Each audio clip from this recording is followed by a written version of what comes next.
My name is Chelsea King, and I turned 38 in Jackson, Mississippi.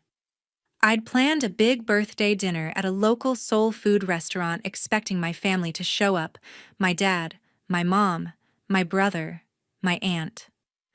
I'd even reserved a private room, paid for everything. Then my phone pinged. A text from my dad: "Don't expect anyone to show." My stomach dropped. I opened social media, and there it was. A group photo of them all in Miami lounging by a pool, sunglasses gleaming. The caption read, "Finally, together." I stared at the screen, my hands shaking. They didn't just skip my birthday, they flaunted it. I typed one reply: "What a coincidence." That night, I logged into my accounts and froze every expense account tied to their rentals. By morning, my phone lit up: 28 missed calls, voicemails piling up. They thought they could ditch me and keep cashing my checks. They were wrong. Before I dive into my story, let me know what time it is, where you're watching this, and which city you're in, so I can see just how far my story is reaching. I'd been planning my 38th birthday for weeks. The soul food restaurant in Jackson, Mississippi was the perfect spot: family-owned, warm, the kind of place where you feel at home. I reserved a private room, ordered platters of fried catfish, collard greens, and cornbread, enough for my whole family: my dad, my mom, my brother, my aunt. I'd even sent invites a month ago, double-checked RSVPs. They all said they'd be there. I wanted it to be special, a chance to bring everyone together, maybe smooth over the tension that had been simmering for years. I'm a real estate investor, have been for over a decade. I own 6 apartment buildings in Jackson, and my family lives in 3 of them, paying way below market rent. I've covered their late payments, skipped fees, even paid for my brother's car when his business tanked. It's not like I'm rolling in cash, but I've worked hard, built a solid portfolio: 25 units, steady income. My dad's always called it our family empire, like he had a hand in it. He didn't. I started with a small inheritance from my grandmother and turned it into something real. They've leaned on me ever since, expecting handouts while throwing shade at my choices. The biggest sore spot: my boyfriend, Owen. We've been together 3 years, and he's the best thing in my life. He's a mechanic, owns a small auto shop in town. He's got this quiet strength, always fixing things: cars, my bad days, you name it. But my family can't stand him. They call him grease monkey behind his back, say he's not good enough for me. My mom once told me straight to my face I could do better than a guy who comes home with oil stains on his jeans. My brother's worse, he's always dropping hints that Owen's just after my money, as if I'm some clueless heiress. It's been a constant battle, their snide comments chipping away at me. I thought my birthday could be a fresh start, a night where they'd see Owen the way I do. That morning, I was buzzing with excitement. I'd spent hours picking out a dress. Navy blue, simple but sharp. Owen helped me set up the restaurant, hauling in decorations, joking about how I'd gone overboard with the balloons. I laughed, but deep down I was nervous. My family's never been easy. My dad's the type who expects everyone to fall in line with his plans, always talking about family image. My mom backs him up, nodding along like he's preaching gospel. My brother's always chasing some get-rich-quick scheme, leaning on me to bail him out. My aunt's the queen of gossip, stirring the pot whenever she gets a chance. Still, I hoped they'd show up, eat, laugh, maybe act like a real family for once. I got to the restaurant early, checked the setup. The tables were perfect, candles, flickering music low. Owen was there, looking sharp in a button-down, even though he hates dressing up. He squeezed my hand, told me it'd be great. I wanted to believe him. Then my phone buzzed. I figured it was my dad saying they were running late. I opened the message and my heart stopped. "Don't expect anyone to show," he wrote. No explanation, no apology, just those 5 words. I read it again, thinking it was a mistake. My dad's always been blunt, but this was a gut punch. I stood there staring at the screen, feeling the room shrink around me. Owen asked what was wrong, but I couldn't speak. My family didn't just ditch me, they didn't even care enough to fake an excuse. I'd spent thousands on them, carried their weight for years, and this was how they repaid me. I wasn't just hurt. I was done. I stood in the restaurant, the candles flickering on empty tables, my phone heavy in my hand. Owen looked at me, his eyes searching. "Babe, what's going on?" he asked. But I couldn't form words. My family had ditched my birthday. No warning, no excuse. I needed to know why.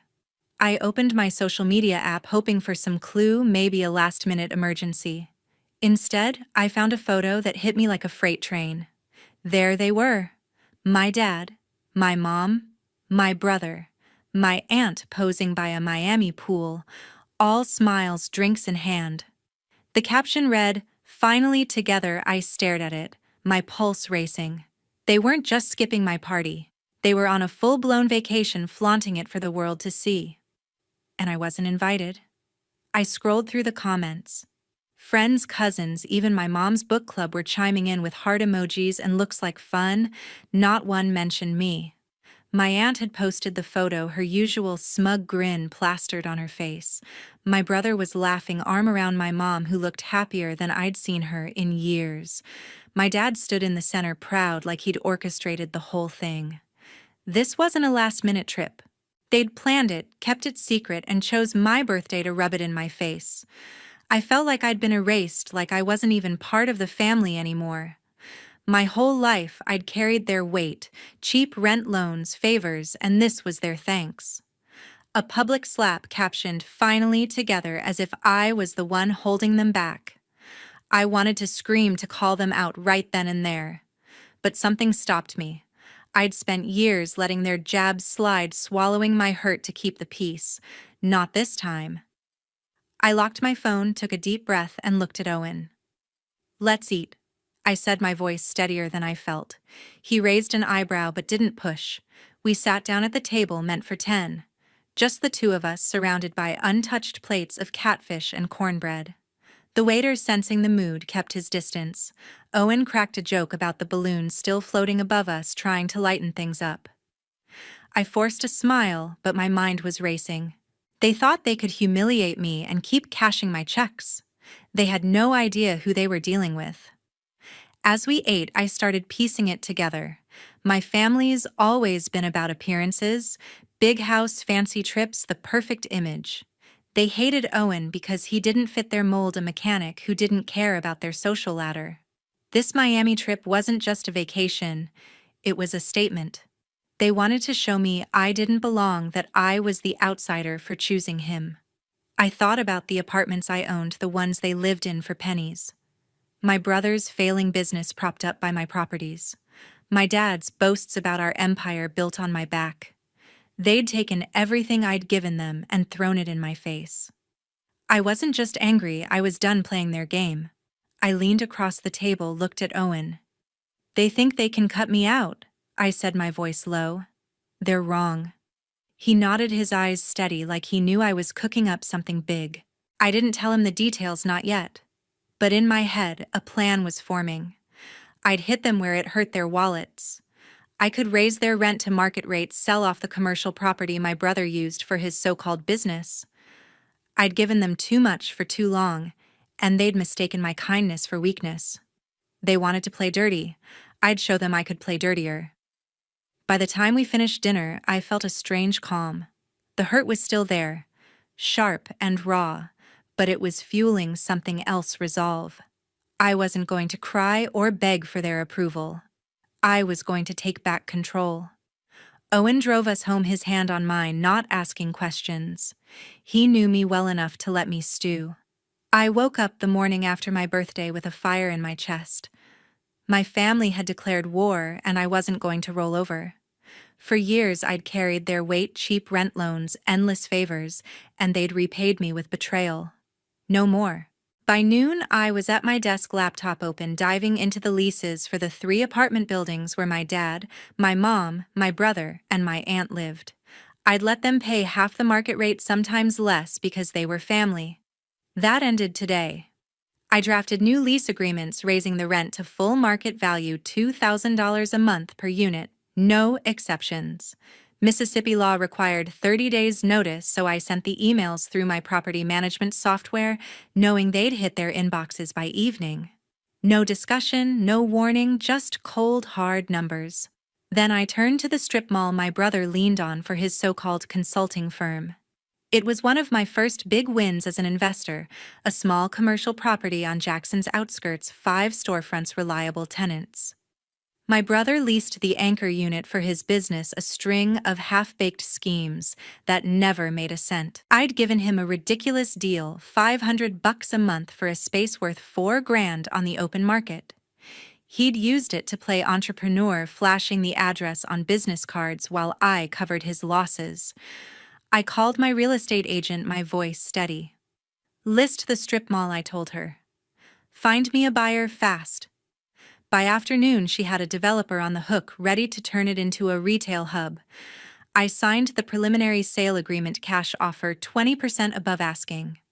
My brother's lifeline was gone, and I didn't blink. By 6 p.m., my phone started buzzing. My mom's text came first. "What's this about the rent going up?" "Call me now." I didn't. My brother fired off a string of messages. "You can't do this. That's my business space. We need to talk." I ignored them. My aunt sent a novel-length text whining about how shocked she was, how I was ripping the family apart. My dad's message was short, icy. "This is low even for you." I read each one, my jaw clenched, but I didn't reply. They'd planned their Miami stunt to cut me out, and now they were scrambling because I'd hit back where it hurt. By morning, my phone showed 28 missed calls, voicemails piling up, angry, then desperate. They thought they could guilt me into backing down like I'd done for years. They were wrong. I sat with Owen that night, sipping coffee at our kitchen table. "They're freaking out," I told him, sliding my phone across to show the texts. He scanned them, shaking his head, a faint smile on his lips. "They didn't see you coming," he said. I nodded, a mix of satisfaction and heaviness settling in. This wasn't just about money, it was about taking back my power. My family had treated me like a bank, cashing my checks while sneering at Owen at me. Raising the rent and selling the strip mall wasn't just revenge. It was me saying I was done being their doormat. I'd poured thousands into their lives, rent discounts, car loans, my brother's endless failures, and they'd repaid me with a public snub. Now they'd learn what life looked like without my support. The next day, the texts kept coming more desperate. My brother sent a long one. "I can't afford $2,000 a month. You're killing my business. Let's work this out." I didn't answer. My mom called 3 times, leaving a voicemail about how this isn't how family acts. I deleted it halfway through. My aunt tried guilt texting about my dad's stress and how I needed to think about the family. I almost laughed. They hadn't thought about me when they posed for that photo, when they chose Miami over my birthday. My dad sent another text. "You'll regret this." I didn't flinch. They'd made their choice, and I'd made mine. I checked my email and saw a note from my agent. The strip mall deal was on track, closing in 2 weeks. The buyer's cash offer was locked in, and my brother's firm would be out, no extensions. I felt no guilt. He'd never thanked me for the cheap lease, never acknowledged the thousands I'd sunk into his ventures. My dad and mom were no different, living in my apartments like they owned them, never offering a dime for repairs or taxes. My aunt, always stirring drama, had no right to lecture me. I'd given them everything, and they'd thrown it back in my face. Now they'd face the consequences. Owen watched me work, his eyes steady. "You sure about this?" he asked, not pushing, just checking. "Absolutely," I said. This wasn't just about cutting them off, it was about breaking the chains they'd used to control me. Every missed payment I'd covered, every favor I'd done had given them leverage. No more. I sent a final email to my property manager, locking in the rent increases. No negotiations, no discounts. My family wanted to act like I didn't exist. Fine. They could live like it. The texts kept coming over the next few days, a mix of anger and pleading. My brother offered to make it right if I gave him time. My mom tried guilt again. "We're your family. You can't do this." My dad's last message was a threat. You're making a mistake. I didn't respond. Their panic felt like justice they'd crossed me, and I wasn't letting them off. My phone buzzed nonstop, but I turned it to silent, done with their excuses. I'd drawn my line in the sand, and I wasn't stepping back. They'd underestimated me, and they were about to find out how much that cost. 3 days after I raised their rent and listed the strip mall, my dad and mom showed up at my doorstep unannounced. I'd been expecting this, but seeing them there, my dad's jaw set. My mom's eyes narrowed, still sent a jolt through me. Owen was at his shop, so it was just me, standing in my living room facing them down. My dad didn't waste time. "You're being selfish?" He said, his voice sharp like I was a kid who'd broken a rule. "Raising our rent, selling your brother's business space? This isn't you." My mom jumped in, her tone softer but just as cutting. "We're your family. You're tearing us apart over a tantrum." I stood there, arms crossed, letting their words hang. They thought they could march and guilt me, and I'd fold. They didn't know I was done playing their game. I leaned against the counter, keeping my voice steady. "You chose Miami over my birthday," I said. "You posted it for the world to see. Don't talk to me about family." My dad's face reddened. "That was a family trip. You could have come if you weren't so stubborn." Stubborn? I almost laughed. They hadn't invited me, hadn't even hinted at it. My mom tried a different angle, her voice trembling like she was on the verge of tears. "We didn't mean to hurt you. We just needed time together. You've been so distant." Distant? I'd been covering their rent, bailing out my brother, swallowing their jabs about Owen for years. I shook my head. "You don't get to rewrite this. You made your choice." My dad stepped closer, pointing a finger. "You think you can cut us off? We built you up. You'd be nothing without us." That hit a nerve, but I didn't flinch. "I built myself," I said, my voice ice cold. "Those apartments, my work. That strip mall, my investment. You've been living off me, not the other way around." My mom gasped like I'd slapped her. "How can you say that? We're your parents?" I didn't back down. "Parents don't ditch their kid's birthday and flaunt it online." "You did." They stood there stunned, like they hadn't expected me to fight back. I wasn't the pushover they thought I was anymore. Before they could say more, my phone buzzed with an email from my bank.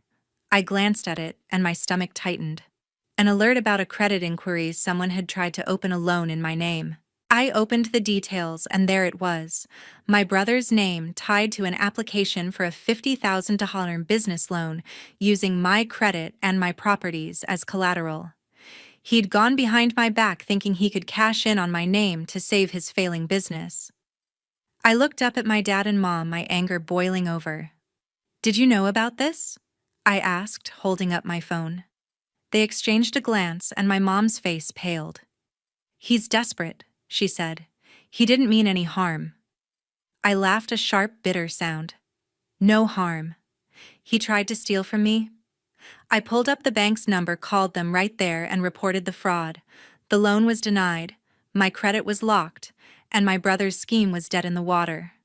My dad tried to interrupt. "You're overreacting. He's your brother. He needs help." I cut him off. "He needs to grow up. And so do you." I told them to leave, my voice firm. "There's no deal to make here. The rent's going up. The strip mall's sold. You figure it out." My mom started to cry, real tears this time, but I didn't budge. "You should have thought about family before you ditched me," I said. "Get out." They left, my dad muttering about how I'd come around, my mom sniffling like I was the villain. I shut the door, my hands shaking but my resolve solid. Owen got home an hour later, saw my face, and pulled me into a hug. "What happened?" he asked. I told him about the confrontation, the loan attempt, everything. "They think they can bully me into backing down," I said. He squeezed my hand. "They don't know you at all, do they?" I shook my head, a small smile breaking through. He was right. They'd underestimated me, thought I'd cave, like I always had. But I was done bending. Later that night, my brother sent a text trying to play innocent. "I didn't mean to use your name. I was desperate. Let's talk. I didn't reply. My aunt called, leaving a voicemail about how I was destroying the family legacy. I deleted it. My dad sent one last message: "You're making enemies you don't want." I didn't respond. They'd spent years taking my money, my time, my patience, and now they wanted to paint me as the bad guy. No, I'd given them every chance and they'd thrown it away with that Miami trip, that photo, their lies. I wasn't negotiating. The line was drawn and I wasn't crossing it. The fallout from my confrontation with my dad and mom was still fresh when my phone buzzed with a text from my friend Nathan. "Need to talk. It's about your brother." "Can I come over?" I'd known Nathan since college, a real estate broker who'd helped me close my first property deal. He wasn't one for drama, so his urgency made my stomach twist. I texted back, "Come now." An hour later, he was at my door, his face grim. Owen was home tinkering with a carburetor in the garage, so I led Nathan to the kitchen table. "What's going on?" I asked, bracing myself. He didn't sugarcoat it. "Your brother's been shopping your properties to investors, claiming he has power of attorney over your portfolio. He's trying to sell your apartments to cover his debts." I stared at him, my pulse spiking. My brother had already tried to use my name for a $50,000 loan, and now this power of attorney. I said, my voice sharp. "He has nothing. Everything's in my name." Nathan nodded, pulling out his phone. "I heard it from a client, an investor who got a pitch from him. He's saying you're unstable, and he's stepping in to manage the family assets." I felt a cold fury settle in. My brother wasn't just desperate, he was scheming to steal what I'd built. Years of late-night deals, tenant disputes, and market research, my 6 apartment buildings, my strip mall, my life's work, and he thought he could claim it. I leaned back, my mind racing. "What's his play?" I asked. Nathan sighed. "He's targeting a shady developer, promising a quick sale." I stalled the guy, said I'd check with you first. I gripped my coffee mug, my knuckles white. "He's got no legal ground," I said. "But he's banking on you not noticing until it's too late." Nathan's words hit hard. My brother had always been reckless, chasing get-rich-quick dreams while I bailed him out. But this was a new low, trying to sell my properties behind my back, lying about my mental state to make it stick. I thanked Nathan, told him to keep the investor on hold. "Don't let him know I'm onto this," I said. He nodded, his eyes steady. "You've got this. Just be careful." After he left, I sat there, the weight of my brother's betrayal sinking in. He wasn't just after money, he wanted to erase me, to take everything I'd earned. As I processed Nathan's news, my phone pinged with an email from my attorney, Jennifer. I'd hired her years ago to handle my property contracts, a sharp lawyer who didn't miss details. The subject line read, "Urgent, your grandmother's estate." My heart skipped. My grandmother had passed 5 years ago, leaving me a small inheritance I'd use to start my real estate business.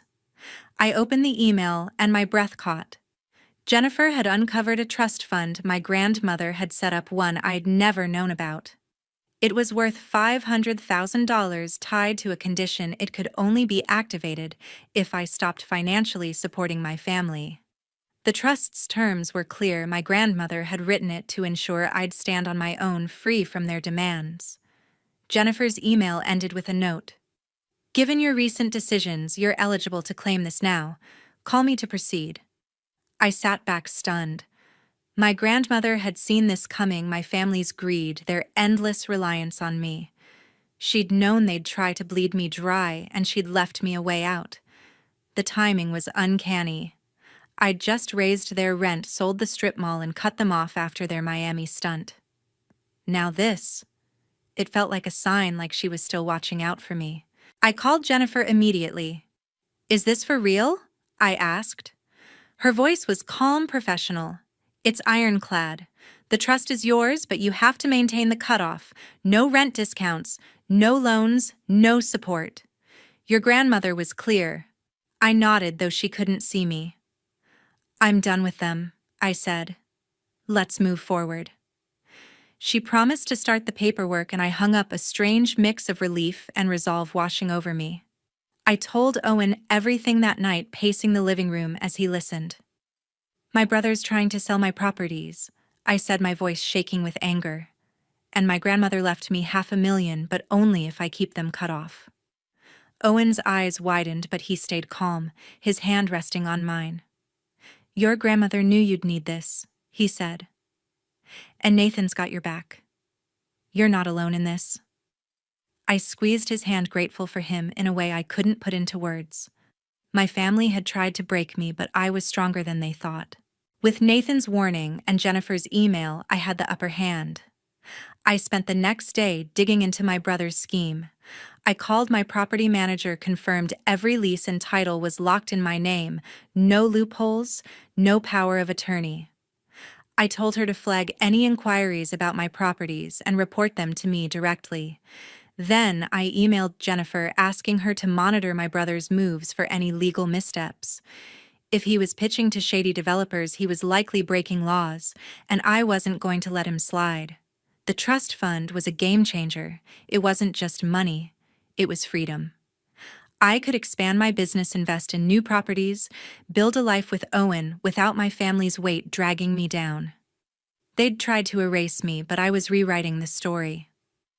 My phone kept buzzing with texts from my dad, my mom, my aunt, still trying to guilt me, still acting like I owed them.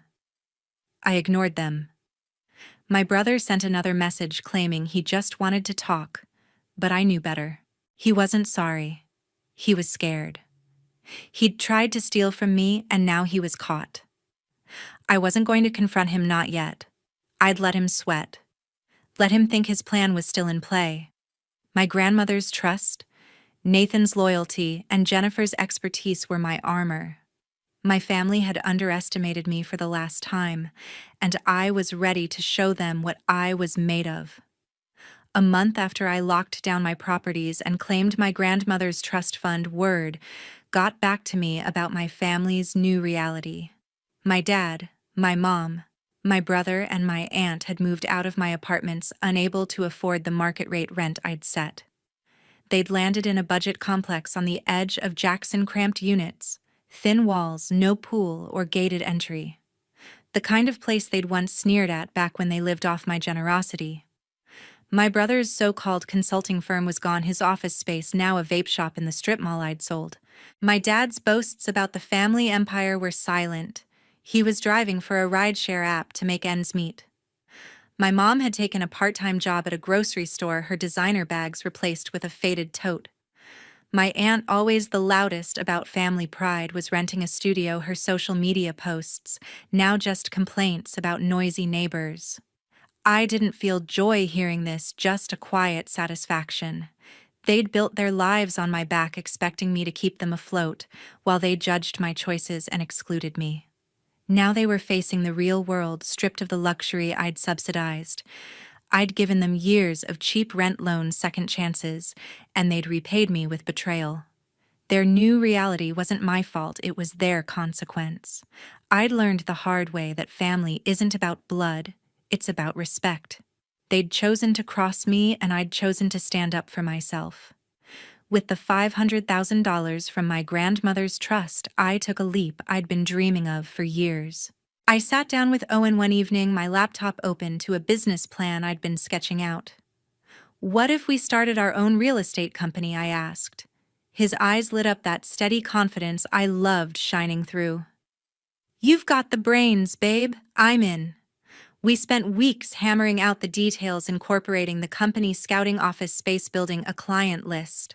Nathan connected us with investors, and Jennifer handled the legal setup, her sharp eye catching every detail. By spring, we'd opened King Properties, a small firm focused on affordable housing in Jackson.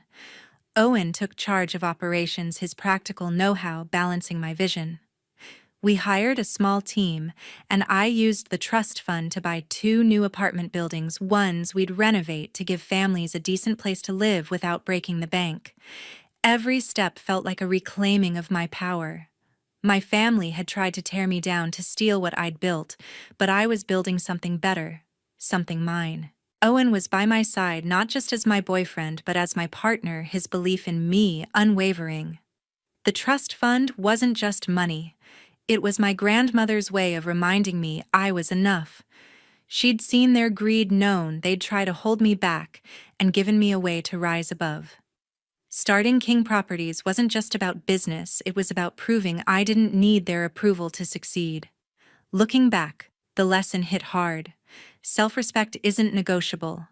I'd spent years bending over backward thinking I could earn their love by giving more. But love doesn't work that way, and neither does family.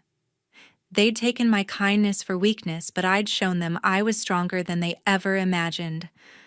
I wasn't the villain in their story, I was the hero in mine.